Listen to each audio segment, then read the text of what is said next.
최근 코로나19 사태로 이승기의 위치를 묻는 사람이 많다고 합니다. 이승기 씨는 인스타그램을 통해서 한국에 있다는 사실을 밝히기도 했습니다. 코로나19 사태로 사람들이 이승기 씨를 찾는 이유는 이승기 씨가 인간부적으로 알려졌기 때문입니다. 이승기 씨가 인간부적으로 불리우는 이유는 지난 2018년 자신이 출연한 영화 궁합의 개봉 시 역술인을 통해 사주를 보았는데 50년에 한 번 나올 사주라고 알려졌기 때문입니다.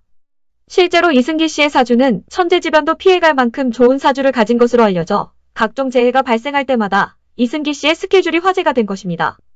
대표적으로 2011년 드라마의 홍보 때문에 일본을 방문할 예정이었는데 다른 스케줄 문제로 일본을 방문하지 않았습니다. 그 당시 일본은 대지진이 발생했었습니다. 또한 이승기가 출국 때마다 한국에서는 대규모 정전이나 태풍이 강타했었고 심지어 그의 귀국과 동시에 태풍의 세력이 약해졌다는 이야기도 전해집니다. 일부 누리꾼들은 이승기가 거주하는 삼성동 소재 아파트는 코로나19 안전지대가 아니냐는 이야기도 있습니다.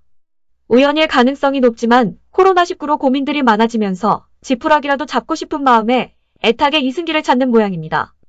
또한 전 세계로 코로나19가 확대되고 있는 시점에 코로나19를 40년 전에 예견한 책이 있어 화제입니다. 바로 딘쿤츠의 더 아이즈 오브 다크니스입니다. 이 책에 따르면 우한 400이라는 바이러스가 중국 우한에서 창궐한다는 내용이 있어 많은 이들이 놀라고 있습니다. 어떻게 우한이라는 키워드가 40년 전 소설에 기록되어 있었을까요? 또 다른 한 예언서인 2012년 발간된 책에서는 2020년에 폐렴과 같은 질병이 퍼질 것이라고 예언하여 화제가 되고 있습니다. 바로 실비아 브라운의 엔드 오브 데이즈입니다. 해당 예언서에 의하면 갑자기 질병이 창궐한 것처럼 해당 질병도 갑자기 사라질 것이라고 예언하고 있다는 것입니다. 그리고 다시 10년 뒤에 창궐할 것이라고 예언하고 있습니다. 일루미나티 카드에서도 코로나 박쥐가 언급되었다고 일루미나티 카드를 구매하는 사람이 늘고 있다는 통계도 있습니다. 해당 카드의 사진에는 코로나19의 숙주로 알려진 박쥐와 우한에 위치한 호텔이 그려져 있습니다.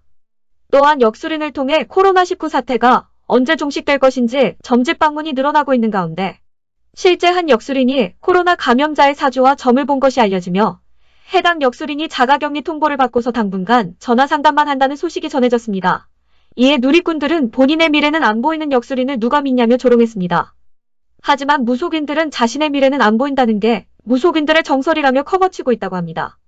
사람들의 공포감이 이런 예언서나 점집을 찾고 이승기를 찾는 상황까지 변한 것입니다.